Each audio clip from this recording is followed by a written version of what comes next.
తూర్పుగోదావరి జిల్లా న్యూస్ కి స్వాగతం. భారీ స్థాయిలో గంజాయి పట్టివేత.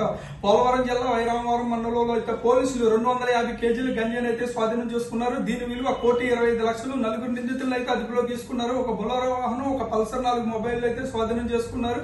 5గురు పరారీలో ఉన్నారు. Thank you.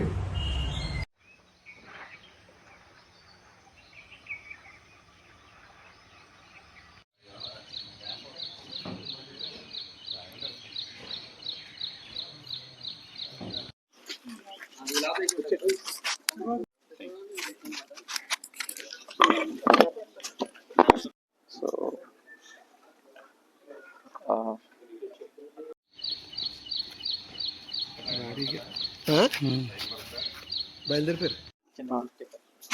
అది దీనిలో దీనిలో మనకు బొలెరో వెహికల్ ఒకటి 2 wheeler sir and cost of 1 crore of 25. నిన్న మనం సీజ్ చేసిన